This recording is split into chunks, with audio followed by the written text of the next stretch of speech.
हाँ जी, तो नैक्सट साडा चैप्टर 2 कंप्यूटर ग्राफिक्स ਦੇ ਵਿੱਚ ਕੰਪਿਊਟਰ ਡਿਵਾਈਸਿਸ।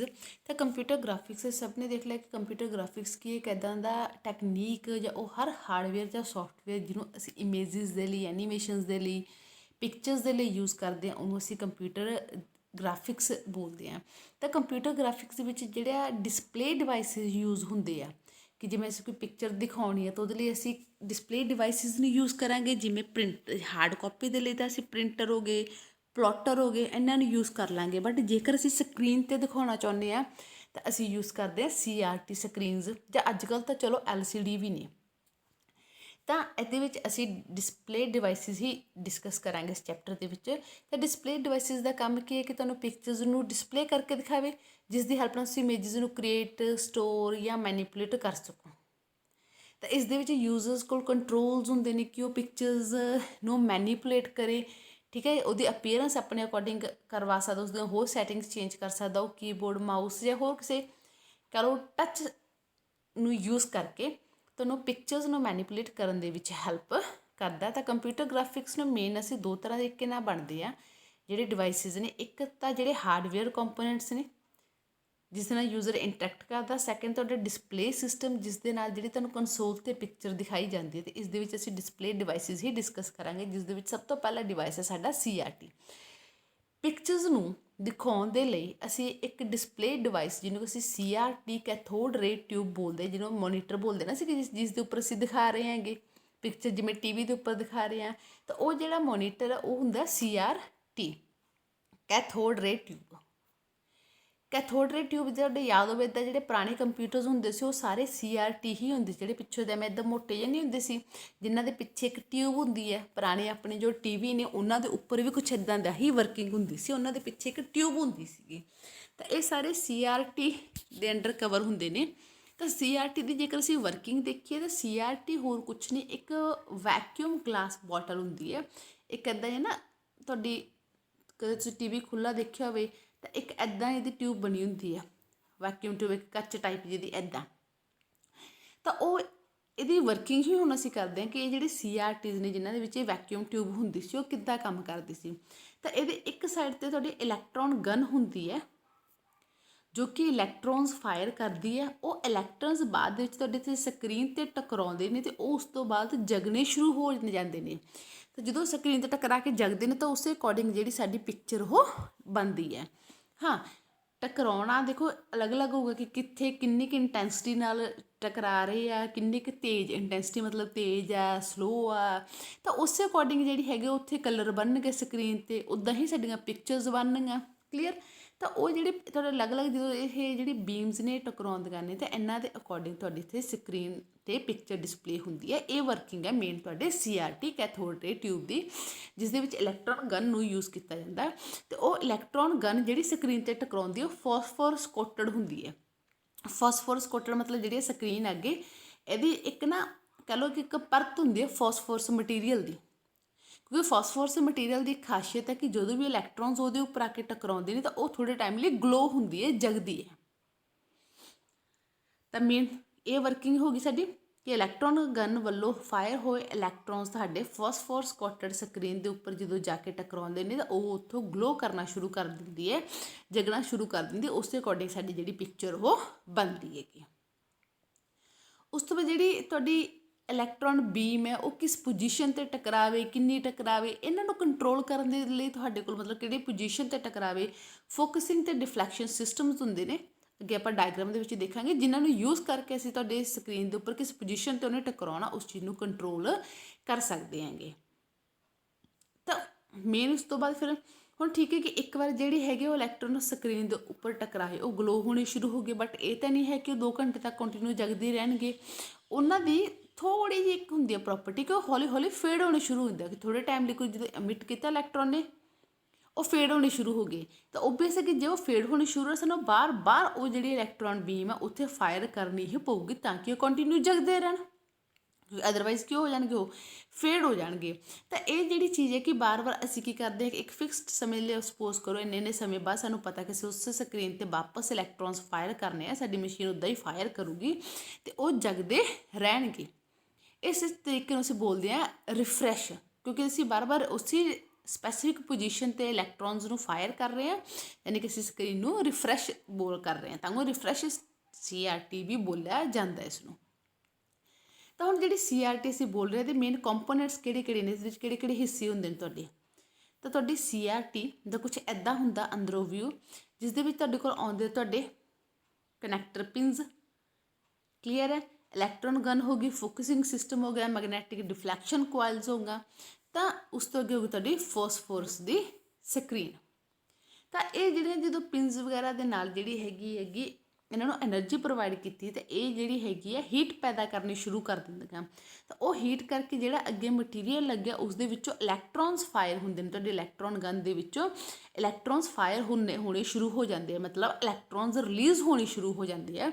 ਉਸ ਤੋਂ ਬਾਅਦ ਫੋਕਸਿੰਗ ਸਿਸਟਮ ਅਤੇ ਡਿਫਲੈਕਸ਼ਨ ਕੋਇਲਸ ਇਹ ਮਿਲ ਕੇ ਤੁਹਾਡੇ ਜਿਹੜੇ ਇਲੈਕਟ੍ਰੋਨਸ ਨੇ ਉਹਨਾਂ ਨੂੰ ਇੱਕ ਸਪੈਸੀਫਿਕ ਪੋਜੀਸ਼ਨ 'ਤੇ ਲੈ ਕੇ ਜਾਣ ਦਾ ਜਿਹੜਾ ਕੰਮ ਕਰਦੀਆਂ ਨੇ। ਇਸ ਤਰੀਕੇ ਨਾਲ ਤੁਹਾਡੀ ਜਿਹੜੀ ਫੋਸਫੋਰਸ ਸਕਰੀਨ 'ਤੇ ਇਲੈਕਟ੍ਰੋਨਸ ਟਕਰਾਉਣ 'ਤੇ ਉਹ ਸਕਰੀਨ ਜਗਣੀ ਸ਼ੁਰੂ ਹੋ ਜਾਂਦੀ। ਇਸ ਤਰੀਕੇ ਨਾਲ ਜਿਹੜੀ ਤੁਹਾਡੀ ਇਮੇਜ ਇਹ ਉਹ ਬਣਦੀ ਹੈ। ਨੈਕਸਟ ਇਲੈਕਟ੍ਰੋਨ ਗਨ ਨੂੰ ਹੀ ਜੇਕਰ ਅਸੀਂ ਡਿਟੇਲ ਦੇ ਵਿੱਚ ਕਰੀਏ ਤਾਂ ਇਲੈਕਟ੍ਰੋਨ ਗਨ ਜਿਵੇਂ ਕਿ ਅਸੀਂ ਪਹਿਲਾਂ ਕੀਤੀ ਕਿ ਇਲੈਕਟ੍ਰੋਨ ਗਨ ਤੁਹਾਡੀ ਇੱਕ ਮੈਟਲ ਟਾਈਪ ਕੁਛ ਹੋਊਗੀ, ਮੈਟਲ ਹੋਊਗਾ ਜਿਹਦੇ ਵਿੱਚ ਕੈਥੋਡ, ਅਤੇ ਉਹ ਜਦੋਂ ਹੀਟਿੰਗ ਫਿਲਾਮੈਂਟ ਦੇ ਨਾਲ ਜਿਹੜਾ ਫਿਲਾਮੈਂਟ ਹੈ ਇਹਨੂੰ ਜਦੋਂ ਹੀਟ ਕੀਤਾ ਤਾਂ ਇਹ ਜਿਹੜੀ ਕੈਥੋਡ ਜਿਹੜੀ ਹੈਗੀ ਆ ਉਹ ਹੀਟ ਹੋਣੀ ਸ਼ੁਰੂ ਹੋ ਗਈ, ਤਾਂ ਉਸ ਦੇ ਵਿੱਚ ਤੁਹਾਡੇ ਨਿਕਲਣੇ ਸ਼ੁਰੂ ਹੋ ਜਾਂਦੇ ਆ ਇਲੈਕਟ੍ਰੋਨ। ਹੁਣ ਜਿਹੜੇ ਇਲੈਕਟ੍ਰੋਨਸ ਨੇ ਦੇਖੋ ਕੋਈ ਇਹ ਤਾਂ ਨਹੀਂ ਹੈਗਾ ਕਿ ਉਹ ਇੱਕ ਹੀ ਡਾਇਰੈਕਸ਼ਨ ਦੇ ਵਿੱਚ ਜਾਣਗੇ, ਉਹ ਆਸੇ-ਪਾਸੇ ਕਿਸੇ ਵੀ ਡਾਇਰੈਕਸ਼ਨ ਦੇ ਵਿੱਚ ਈਵਨ ਬੈਕ ਵੀ ਜਾ ਸਕਦੇ ਆ।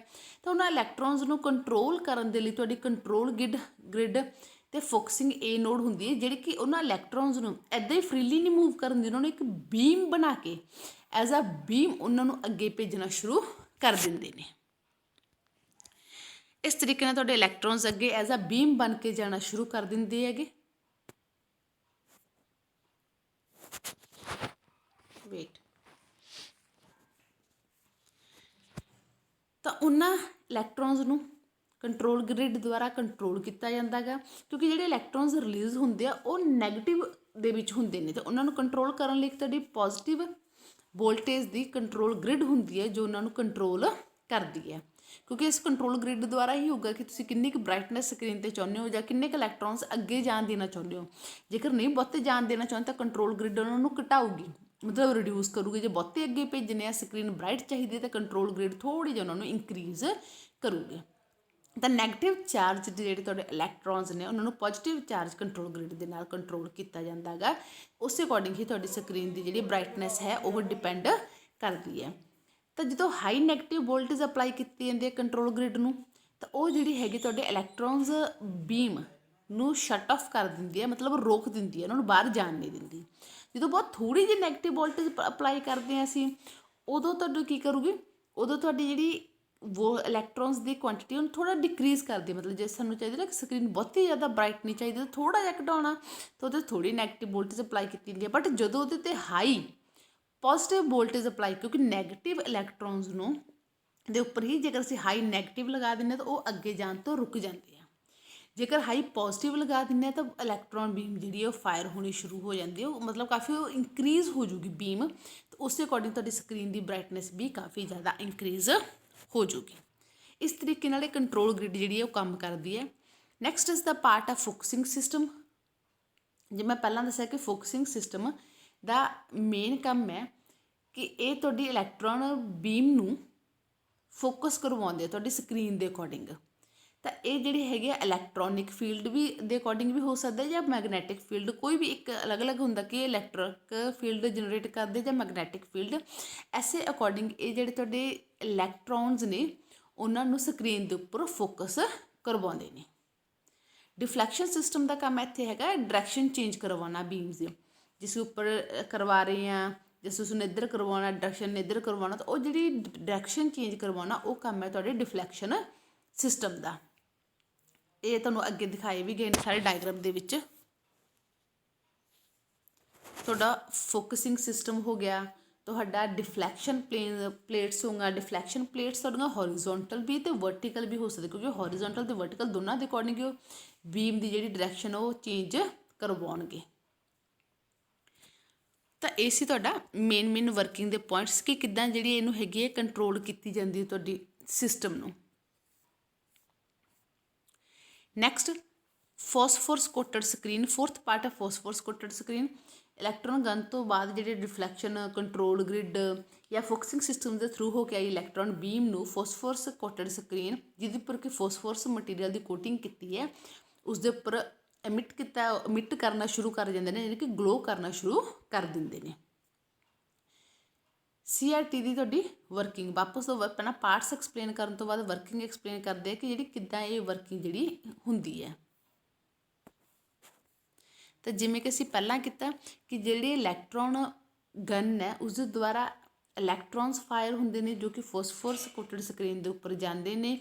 ਉਹਨਾਂ ਨੂੰ ਫੋਸਫੋਰਸ ਸਕਰੀਨ ਜਿਹੜੀ ਹੈਗੀ ਹੈ ਇਲੈਕਟ੍ਰੋਨ ਗਨ ਵੱਲੋਂ ਆਈ ਹੋਈ ਕਿਨੈਟਿਕ ਐਨਰਜੀ ਨੂੰ ਸਟਾਪ ਕਰ ਲੈਂਦੇ, ਤਾਂ ਉਹਨੂੰ ਅਬਜ਼ੋਰਬ ਕਰ ਲੈਂਦੇ, ਮਤਲਬ ਉੱਥੇ ਰੋਕ ਕੇ ਉਹਨੂੰ ਅਬਜ਼ੋਰਬ ਕਰੂਗੀ। ਅਤੇ ਜਦੋਂ ਉਹ ਅਬਜ਼ੋਰਬ ਹੋਊਗੀ ਤਾਂ ਫ੍ਰਿਕਸ਼ਨ ਦੇ ਕਾਰਨ, ਫ੍ਰਿਕਸ਼ਨ ਤੁਸੀਂ ਸਾਰੇ ਸਮਝੋ ਰਗੜ ਜਿਹੜੀ ਪਾਵਰ ਹੁੰਦੀ ਹੈ, ਤਾਂ ਉਹ ਕਿਨੈਟਿਕ ਐਨਰਜੀ ਜਦੋਂ ਇੱਕਦਮ ਆ ਕੇ ਫੋਸਫੋਰਸ ਸਕਰੀਨ ਕੋਲ ਰੁਕ ਗਈ ਤਾਂ ਫ੍ਰਿਕਸ਼ਨ ਪੈਦਾ ਹੋਈ। ਫ੍ਰਿਕਸ਼ਨ ਪੈਦਾ ਹੋਣ ਦੇ ਨਾਲ ਦੇਖੋ ਇੱਕ ਸਿੰਪਲ ਐਗਜ਼ਾਮਪਲ ਹੈ, ਹੀਟ ਹਮੇਸ਼ਾ ਜਦੋਂ ਵੀ ਅਸੀਂ ਕਿਸੇ ਚੀਜ਼ ਨੂੰ ਰਗੜਦੇ ਹਾਂ ਤਾਂ ਹੀਟ ਐਨਰਜੀ ਪੈਦਾ ਹੁੰਦੀ ਹੈ, ਤਾਂ ਉਹ ਹੀਟ ਐਨਰਜੀ ਦੇ ਵਿੱਚ ਕਨਵਰਟ ਹੋ ਗਈ ਅਤੇ ਉਹ ਹੀਟ ਐਨਰਜੀ ਬਾਅਦ ਦੇ ਵਿੱਚ ਗਲੋ ਕਰਨੀ ਸ਼ੁਰੂ ਕਰ ਦਿੰਦੀ ਹੈ ਤੁਹਾਡੀ ਫੋਸਫੋਰਸ ਸਕਰੀਨ ਦੇ ਉੱਪਰ। ਰਿਪੀਟ ਕਰ ਰਹੀ ਹਾਂ ਬੇਟਾ ਮੈਂ, ਤੁਹਾਡੇ ਇਲੈਕਟ੍ਰੋਨ ਗਨ ਵੱਲੋਂ ਆਈ ਹੋਈ ਕਿਨੈਟਿਕ ਐਨਰਜੀ ਨੂੰ ਜੋ ਕਿ ਐਜ਼ ਅ ਇਲੈਕਟ੍ਰੋਨ ਬੀਮ ਟਕਰਾਈ ਤੁਹਾਡੀ ਸਕਰੀਨ ਦੇ ਉੱਪਰ, ਸਕਰੀਨ ਨੇ ਉਹਨੂੰ ਅੱਗੇ ਨਹੀਂ ਜਾਣ ਦਿੱਤਾ, ਉਹਨੂੰ ਉੱਥੇ ਹੀ ਉਹਨੂੰ ਕਰ ਲਿਆ ਸਟਾਪ। ਤਾਂ ਜਦੋਂ ਇੱਕਦਮ ਆਈ ਬੀਮ ਨੂੰ ਸਟਾਪ ਕੀਤਾ ਤਾਂ ਫ੍ਰਿਕਸ਼ਨ ਹੋਈ, ਰਗੜ ਹੋਈ, ਅਤੇ ਰਗੜ ਦੇ ਕਾਰਨ ਹੀਟ ਐਨਰਜੀ ਪੈਦਾ ਹੋਈ, ਅਤੇ ਉਹ ਹੀਟ ਦੇ ਕਾਰਨ ਫਿਰ ਫੋਸਫੋਰਸ ਜਿਹੜੀ ਸਕਰੀਨ ਹੈ ਉਹ ਗਲੋ ਕਰਨਾ ਸ਼ੁਰੂ ਕਰ ਗਈ, ਅਤੇ ਉਹ ਕੁਛ ਸਮੇਂ ਦੇ ਲਈ ਜਿਹੜੀ ਉਹ ਹੈਗੀ ਹੈ ਗਲੋ ਕਰੂਗੀ, ਕਿਉਂਕਿ ਉਹ ਜਿੰਨੀ ਐਨਰਜੀ ਪੈਦਾ ਹੋਈ ਉਹਨੇ ਗਲੋ ਕੀਤਾ। ਕਲੀਅਰ ਹੈ। ਅਤੇ ਉਸੇ ਅਕੋਰਡਿੰਗ ਜਿਹੜੀ ਹੈਗੀ ਯਾਨੀ ਕਿ ਕਿੰਨੀ ਐਨਰਜੀ ਆ ਕੇ ਟਕਰਾਈ ਸੀਗੀ, ਉਸੇ ਅਕੋਰਡਿੰਗ ਤੁਹਾਡੇ ਕਲਰ ਦੀ ਫ੍ਰੀਕੁਐਂਸੀ ਵਗੈਰਾ ਬਣੂ ਜਾਂ ਕਲਰ ਤੁਹਾਡਾ ਬਣਦਾ ਗਾ ਸਕਰੀਨ ਦੇ ਉੱਪਰ। ਇਹ ਸੀ ਤੁਹਾਡੀ ਸਕਰੀਨ ਦੀ ਵਰਕਿੰਗ ਅਤੇ ਇਸਦੇ ਅਲੱਗ-ਅਲੱਗ ਪਾਰਟਸ। ਹੁਣ ਉਸਦੇ ਵਿੱਚ ਆਉਂਦੇ ਕਿਹੜੇ ਅਸੀਂ ਕੁਝ ਵਰਡਸ ਯੂਜ਼ ਕਰਦੇ ਜਿਵੇਂ ਅਸੀਂ ਬੋਲਦੇ ਨਾ ਪਿਕਸਲ ਜਾਂ ਫਲੋਰੈਂਸ, ਪਰਸਿਸਟੈਂਸ, ਇਹ ਕੁਛ ਟਰਮਸ ਨੇ ਜਿਹੜੀਆਂ ਇਹਦੇ ਵਿੱਚ ਯੂਜ਼ ਹੁੰਦੀਆਂ। ਤਾਂ ਉਹ ਕਿਹੜੀਆਂ ਟਰਮਸ ਨੇ ਤੁਹਾਡੀਆਂ ਜਿਹੜੀਆਂ ਇੱਧਰ ਯੂਜ਼ ਹੁੰਦੀਆਂ। ਸਭ ਤੋਂ ਪਹਿਲੀ ਹੈ ਪਿਕਸਲ। ਤਾਂ ਜਿਹੜੀ ਤੁਹਾਡੀ ਸਕਰੀਨ ਬਣਦੀ ਹੈ ਕੰਪਿਊਟਰ ਦੀ, ਉਹ ਛੋਟੇ ਤੁਹਾਡੇ ਕਹਿ ਲਓ ਕਿ ਇੱਕ ਪਾਰਟਸ ਹੁੰਦੇ ਨੇ, ਉਹਨਾਂ ਪਾਰਟਸ ਨੂੰ ਮਿਲ ਕੇ ਬਣਦੀ ਹੈ, ਤਾਂ ਉਹਨਾਂ ਨੂੰ ਅਸੀਂ ਕੀ ਬੋਲਦੇ ਨੇ, ਪਿਕਸਲ। ਕਲੀਅਰ ਹੈ। ਤਾਂ ਸਮੋਲੈਸਟ ਸਾਈਜ਼ ਜਿਹੜਾ ਹੈਗਾ ਕਿਸੇ ਵੀ ਪਿਕਚਰ ਦੇ ਉੱਪਰ ਡਿਸਪਲੇ ਕਰਾਉਣ ਦਾ, ਉਹਨੂੰ ਅਸੀਂ ਪਿਕਸਲ ਬੋਲਦੇ ਆਂਗੇ। ਪਿਕਚਰ ਦੇ ਤੁਹਾਡੇ ਹਰ ਪਿਕਸਲ ਦੇ ਅਕੋਰਡਿੰਗ ਕੋਈ ਨਾ ਉਹਦੀ ਕਲਰ ਦੀ ਵੈਲਿਊ ਜਾਂ ਬਰਾਈਟਨੈਸ ਦੀ ਵੈਲਿਊ ਹੋਊਗੀ ਕਿ ਜਿੱਦਾਂ ਮੈਂ ਇਸ ਪਿਕਸਲ 'ਤੇ ਕਿਹੜਾ ਕਲਰ ਹੈ, ਇਸ ਪਿਕਸਲ 'ਤੇ ਕਿਹੜਾ, ਇਸ ਪਿਕਸਲ 'ਤੇ ਕੋਈ ਜਿਹੜੀ ਸਾਡੀ ਫੋਟੋ ਬਣਦੀ ਉਹ ਪਿਕਸਲਸ ਦੇ ਕੰਬੀਨੇਸ਼ਨ ਦੇ ਨਾਲ ਬਣਦੀ ਹੈ। ਨੈਕਸਟ ਫਲੋਰੈਂਸ ਕੀ ਹੁੰਦਾ ਗਾ ਕਿ ਜਿਹੜੀ ਅਸੀਂ ਕਿਹਾ ਕਿ ਫੋਸਫੋਰਸ ਕ੍ਰਿਸਟਲਸ ਗਲੋ ਕਰਦੇ ਆ ਜਦੋਂ ਉਹਨਾਂ ਦੇ ਨਾਲ ਇਲੈਕਟ੍ਰੋਨ ਬੀਮ ਆ ਕੇ ਟਕਰਾਉਂਦੀ ਹੈ। ਤਾਂ ਆਹ ਜਿਹੜੀ ਤੁਹਾਡੀ ਪ੍ਰੋਪਰਟੀ ਹੈ ਨਾ ਕਿ ਇਲੈਕਟ੍ਰੋਨ ਬੀਮ ਆਈ ਸਕਰੀਨ ਦੇ ਨਾਲ ਟਕਰਾਈ ਅਤੇ ਉਹਨੇ ਗਲੋ ਕੀਤਾ, ਉਸ ਪ੍ਰੋਪਰਟੀ ਨੂੰ ਹੀ ਬੋਲਿਆ ਜਾਂਦਾ ਫਲੋਰੈਂਸ। ਕਲੀਅਰ ਹੈ। ਫੋਸਫੋਰੈਂਸ ਹੁੰਦਾ ਗਾ ਕਿ ਇਲੈਕਟ੍ਰੋਨ ਬੀਮ ਸ਼ਟ ਆਫ ਹੋਣ ਤੋਂ ਬਾਅਦ ਵੀ, ਬੰਦ ਹੋਣ ਤੋਂ ਬਾਅਦ ਵੀ ਉਹ ਕੁਝ ਸਮਾਂ ਜਗਦੀ ਰਹੂਗੀ। ਇਹ ਜਿਹੜੀ ਪ੍ਰੋਪਰਟੀ ਉਹਨੂੰ ਬੋਲਿਆ ਜਾਂਦਾ ਫੋਸਫੋਰੈਂਸ। ਕਲੀਅਰ ਹੈ।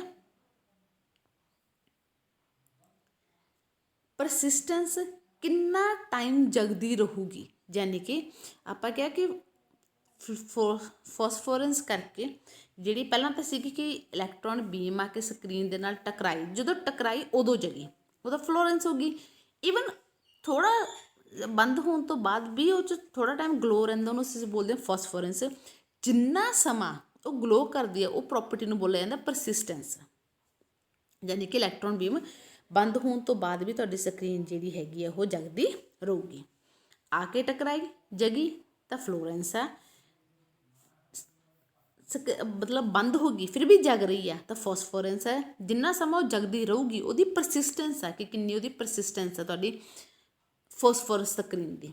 ਕਿਉਂਕਿ ਜਿੰਨੀ ਪਰਸਿਸਟੈਂਸ ਵੱਧ ਹੋਊਗੀ ਉਨੇ ਇਲੈਕਟ੍ਰੋਨ ਛੇਤੀ ਫਾਇਰ ਨਹੀਂ ਕਰਨੇ ਪੈਣਗੇ, ਜਿੰਨੀ ਪਰਸਿਸਟੈਂਟ ਘੱਟ ਹੈ ਉਨੀ ਹੀ ਸਾਨੂੰ ਜਿਹੜੀ ਇਲੈਕਟ੍ਰੋਨ ਬੀਮ ਉਹ ਜਲਦੀ ਫਾਇਰ ਕਰਵਾਉਣੀ ਪਊਗੀ। ਕਲੀਅਰ ਹੈ। ਤਾਂ ਇਹ ਯਾਨੀ ਕਿ ਜੇ ਲੋ ਪਰਸਿਸਟੈਂਸ ਆ ਤਾਂ ਓਬੀਅਸ ਹੈ ਰਿਫਰੈਸ਼ ਰੇਟ ਸਾਨੂੰ ਬਹੁਤ ਜ਼ਿਆਦਾ ਰੱਖਣਾ ਪਊਗਾ। ਰਿਫਰੈਸ਼ ਰੇਟ ਮਤਲਬ ਜਿਸ ਰੇਟ 'ਤੇ ਅਸੀਂ ਇਲੈਕਟ੍ਰੋਨਸ ਬਾਰ ਫਾਇਰ ਕਰ ਰਹੇ ਹਾਂ ਉਸ ਸਕਰੀਨ 'ਤੇ, ਇਹ ਨਾ ਵੀ ਇੱਥੇ ਆ ਕੇ ਟਕਰਾਇਆ, ਇੱਕ ਸਕਿੰਟ ਬਾਅਦ ਫਿਰ ਇੱਥੇ ਆ ਕੇ ਟਕਰਾਵੇ। ਠੀਕ ਹੈ। ਇੱਦਾਂ ਕਰਕੇ ਕਿੰਨੇ ਟਾਈਮ ਬਾਅਦ ਇੱਕ ਜਗ੍ਹਾ 'ਤੇ ਟਕਰਾਉਣ ਦੀ ਲੋੜ ਆ, ਤੁਹਾਡੀ ਇਲੈਕਟ੍ਰੋਨ ਬੀਮ ਨੂੰ, ਉਹਨੂੰ ਅਸੀਂ ਬੋਲਦੇ ਹਾਂ ਪਰਸਿਸਟੈਂਸ। ਤੇ ਜੇ ਪਰਸਿਸਟੈਂਸ ਲੋ ਆ ਬੇਟਾ ਤਾਂ ਓਬੀਅਸ ਰਿਫਰੈਸ਼ ਰੇਟ ਹਾਈ ਰੱਖਣਾ ਪਊ, ਸਾਨੂੰ ਬਾਰ-ਬਾਰ ਛੇਤੀ ਕਰਵਾਉਣੀ ਪਊਗੀ। ਠੀਕ ਹੈ, ਇਲੈਕਟ੍ਰੋਨ ਫਾਇਰ ਤਾਂ ਕਿ ਪਿਕਚਰ ਫੇਡ ਨਾ ਹੋਵੇ। ਅੱਛਾ, ਇੱਕ ਵਰਡ ਡਿਸਕਸ ਕਰ ਰਹੀ ਹਾਂ ਮੈਂ, ਫਲਿੱਕਰ। ਇਹ ਕੀ ਹੁੰਦਾ ਗਾ ਕਿ ਸਪੋਜ਼ ਕਰੋ ਇੱਕ ਵਾਰ, ਹੁਣ ਇਹ ਤਾਂ ਹੈ ਨਹੀਂ ਗੀ ਕਿ ਸਾਰੀ ਸਕਰੀਨ 'ਤੇ ਇੱਕ ਵਾਰ 'ਚ ਹੀ ਆ ਕੇ ਜਿਹੜੀ ਤੁਹਾਡੀ ਹੈਗੀ ਬੀਮ ਇਕੱਠੀ ਟਕਰਾ ਗਈ, ਨਹੀਂ। ਉਹ ਥੋੜ੍ਹੇ ਟਾਈਮ ਲਈ ਹੁੰਦਾ ਕੀ ਹੈ, ਫੋਸਫੋਰਸ ਸਕਰੀਨ 'ਤੇ ਇੱਦਾਂ ਇਲੈਕਟ੍ਰੋਨ ਬੀਮ ਫਾਇਰ ਹੁੰਦੀ ਰਹਿੰਦੀ, ਕਦੇ ਇੱਥੇ ਆ ਕਦੇ ਇੱਥੇ ਹੈਗੀ। ਠੀਕ ਹੈ, ਇੱਦਾਂ ਕਰਕੇ ਤਾਂ ਇੱਕ ਵਾਰ ਜਦੋਂ ਮੰਨ ਲਓ ਸਕਰੀਨ 'ਤੇ ਟਕਰਾਈ, ਫੋਟੋ ਬਣੀ, ਫਿਰ ਆ ਕੇ ਟਕਰਾਈ, ਫਿਰ ਫੋਟੋ ਬਣੀ। ਕਿਤੇ ਇਹ ਚੀਜ਼ ਤਾਂ ਨਹੀਂ ਹੈਗੀ ਕਿ ਪਹਿਲੀ ਫੋਟੋ ਤੋਂ ਬਾਅਦ ਦੂਜੀ ਫੋਟੋ ਬਣਨ ਦੇ ਵਿੱਚ ਥੋੜ੍ਹਾ ਜਿਹਾ ਫੇਡ ਹੋ ਰਹੀ ਹੈ, ਸਾਨੂੰ ਕੁਛ ਪਤਾ ਲੱਗੇ ਕਿ ਹਾਂ ਥੋੜ੍ਹਾ ਜਿਹੀ ਫੋਟੋ ਫੇਡ ਹੋਈ, ਫਿਰ ਬਣ ਗਈ, ਫਿਰ ਫੇਡ ਹੋਈ, ਫਿਰ ਬਣ ਗਈ। ਉਸ ਚੀਜ਼ ਨੂੰ ਬੋਲਿਆ ਜਾਂਦਾ ਫਲਿੱਕਰ। ਤਾਂ ਕਰਕੇ ਜੇ ਹੁਣ ਪਰਸਿਸਟੈਂਸ ਲੋ ਹੈ, ਪਰਸਿਸਟੈਂਸ ਲੋ ਮਤਲਬ ਫੋਸਫੋਰਸ ਸਕਰੀਨ ਬਹੁਤਾ ਲੰਮਾ ਸਮਾਂ ਉਹੀ ਜਗਦੀ ਨਹੀਂ ਰਹਿ ਸਕਦੀ ਕਿ, ਤਾਂ ਫਿਰ ਸਾਨੂੰ ਰਿਫਰੈਸ਼ ਰੇਟ ਹਾਈ ਰੱਖਣਾ। ਫਿਰ ਰਿਫਰੈਸ਼ ਰੇਟ ਮਤਲਬ ਇਲੈਕਟ੍ਰੋਨ ਬੀਮ ਬਾਰ-ਬਾਰ ਉਸੇ ਜਗ੍ਹਾ 'ਤੇ ਛੇਤੀ ਆ ਕੇ ਟਕਰਾਵੇ, ਤਾਂ ਕਿ ਫਲਿੱਕਰ ਦੀ ਪ੍ਰੋਬਲਮ ਨਾ ਆਵੇ। ਕਲੀਅਰ। ਰੈਜ਼ੋਲੂਸ਼ਨ ਹੁੰਦਾ ਸਾਡਾ, ਜਿਵੇਂ ਅਸੀਂ ਬੋਲਦੇ ਹਾਂ ਸਕਰੀਨ ਦੀ ਰੈਜ਼ੋਲੂਸ਼ਨ ਹੈ ਕਿ ਕਿੰਨੇ ਬਾਈ ਕਿੰਨੇ ਦੀ, ਯਾਨੀ ਕਿ ਕਿੰਨੇ ਐਕਸ ਦੀ ਵੈਲਿਊ ਹੈ, ਕਿੰਨੇ ਵਾਈ ਦੀ ਵੈਲਿਊ ਹੈ, ਉਹਨੂੰ ਅਸੀਂ ਬੋਲਦੇ ਹਾਂ ਸਾਡੀ ਰੈਜ਼ੋਲੂਸ਼ਨ। ਕਲੀਅਰ ਹੈ। ਤਾਂ ਰੈਜ਼ੋਲੂਸ਼ਨ ਟਰਮ ਇਮੇਜ ਦੀ ਰੈਜ਼ੋਲੂਸ਼ਨ ਦੀ ਵੀ ਗੱਲ ਕਰ ਸਕਦੇ ਹਾਂ ਅਸੀਂ, ਸਕਰੀਨ ਦੀ ਰੈਜ਼ੋਲੂਸ਼ਨ ਦੀ ਵੀ ਅਸੀਂ ਗੱਲ ਕਰ ਸਕਦੇ ਹਾਂ, ਯਾਨੀ ਕਿ total number of pixels according to the length and width of the picture ਜਾਂ ਅਕੋਰਡਿੰਗ ਟੂ ਦ ਸਕਰੀਨ, ਉਸ ਚੀਜ਼ ਨੂੰ ਅਸੀਂ ਬੋਲਦੇ ਹਾਂ ਉਹਨਾਂ ਦੀ ਰੈਜ਼ੋਲੂਸ਼ਨ। ਰੈਜ਼ੋਲੂਸ਼ਨ ਤੋਂ ਬਾਅਦ ਬੇਟਾ ਆਸਪੈਕਟ ਰੇਸ਼ੋ। ਆਸਪੈਕਟ ਰੇਸ਼ੋ ਹੁੰਦਾ number of horizontal points divided by number of vertical points ਕੱਢ ਕੇ ਤੁਹਾਡੇ ਕੋਲ ਜੋ ਨਿਕਲਦੇ ਉਸ ਨੂੰ ਅਸੀਂ ਆਸਪੈਕਟ ਰੇਸ਼ੋ ਬੋਲਦੇ ਹਾਂ।